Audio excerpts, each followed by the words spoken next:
पाठ 12 ओलंपिक खेल। ओलंपिक खेलों का शुरू से एक उद्देश्य रहा है। खिलाड़ियों के भीतर जो क्षमता, गुण और शक्ति है उसे प्रकट किया जाए। इन खेलों का आयोजन हजारों वर्ष पूर्व आरंभ हुआ था, पर सही कब हुआ कोई नहीं जानता। कहा जाता है कि ओलंपिक खेलों का जन्मदाता हरकुलिस था। यह ईसा से लगभग 1200 वर्ष पूर्व की बात है। यूनान में ओलंपिक नाम की एक जगह है। ओलंपिक घाटी के खंडहर बताते हैं कि ओलंपिक खेलों के दौरान यूनान के स्वस्थ और बलिष्ठ नौजवान अनेक खेल खेलते थे। उन दिनों अन्य सभी लड़ाइयां रोक दी जाती थीं। उस समय ओलंपिक खेलों में दौड़, कूद, रथ दौड़, मुक्केबाजी और कुश्ती आदि की प्रतियोगिताएं होती थीं। खोज कार्यों से पता चलता है कि किसी जमाने में इस प्रकार के खेलों का भव्य आयोजन होता था। हजारों वर्ष बाद इन खेलों को फिर प्रारंभ किया गया। इसका श्रेय बैरन पियरे द कुबर्ते को जाता है। वे फ्रांस के एक शिक्षा शास्त्री थे और युवा कल्याण कार्यों में रुचि रखते थे। वे मानते थे कि शारीरिक और मानसिक विकास एक सिक्के के दो पहलू हैं। इसी उद्देश्य से सन 1888 ईस्वी में 26 वर्ष की आयु में उन्होंने एक व्हील संस्था की स्थापना की। इसका कार्य सारे फ्रांस के विद्यालयों में शारीरिक शिक्षा को लोकप्रिय बनाना था। वे ओलंपिक भी गए, जहां जर्मन और फ्रांसीसी पुरातत्ववेत्ता खुदाई कर रहे थे, जिन्हें पुरातत्व के बारे में पूर्ण जानकारी होती है। अब खेलों में कुबर्ते की रुचि और बढ़ी।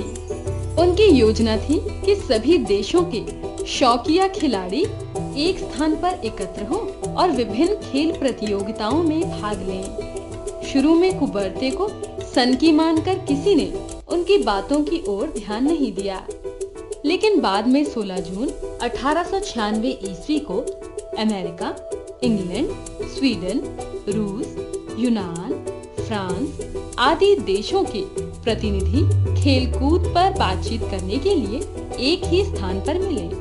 वहां कुबर्ते ने उन्हें अपनी योजना समझाई। परिणामतः सर्वसम्मति से इस अंतर्राष्ट्रीय खेल को फिर से शुरू करने का फैसला लिया गया। इस प्रकार आधुनिक युग का पहला ओलंपिक्स सन 1896 ईस्वी में एथेंस में आयोजित हुआ। क्योंकि एथेंस ही इन खेलों की जन्मभूमि है, वहां विश्व के विभिन्न देशों से खिलाड़ी आए। उन्हें पियरे द कुबर्ते ने ओलंपिक खेलों की भावना इस प्रकार समझाई। ओलंपिक खेलों में महत्वपूर्ण बात जीतना नहीं है, बल्कि उनमें भाग लेना है। जीवन में आवश्यक तथ्य विजय पाना नहीं है, अपितु अच्छी तरह जमकर संघर्ष करना है। महान ओलंपिक परंपरा इस प्रकार फिर जी उठी। आधुनिक ओलंपिक आंदोलन के जन्मदाता पियरे आज हमारे बीच नहीं है, लेकिन फिर भी हर 4 वर्ष बाद होने वाले ओलंपिक खेल उस महान व्यक्ति के प्रति एक जीती जागती श्रद्धांजलि है। जब तक ओलंपिक आंदोलन जीवित है, तब तक पियरे द कुबर्ते की याद बनी रहेगी।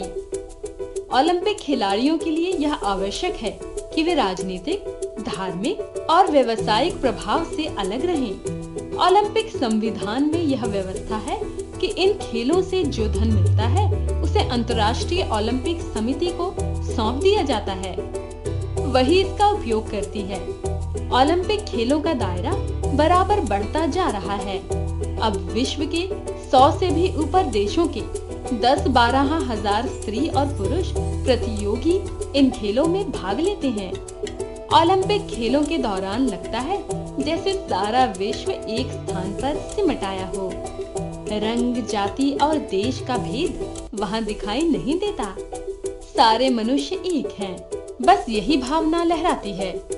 ओलंपिक ध्वज की पृष्ठभूमि सफेद है। उस पर एक दूसरे में गुंथे हुए 5 गोले बने हैं। हर गोला एक महाद्वीप का प्रतीक है। यह ध्वज भी पियरे की कल्पना थी। इसे उन्होंने सन 1901 ईस्वी में ओलंपिक समिति की पेरिस कांग्रेस को भेंट किया था। ओलंपिक खेल केवल खेल नहीं है, उससे भी आगे बहुत कुछ है। इन खेलों से विश्व के देशों को एक दूसरे के निकट आने का अवसर मिलता है। खेलों के माध्यम से दुनिया में आपसी सद्भाव बढ़ाने में ओलंपिक खेलों का बहुत बड़ा योगदान है। 28वें ओलंपिक खेलों का आयोजन वर्ष 2004 में यूनान की राजधानी एथेंस में, वर्ष 2008 में 29वें ओलंपिक खेलों का आयोजन बीजिंग में तथा 30वें ओलंपिक खेलों का आयोजन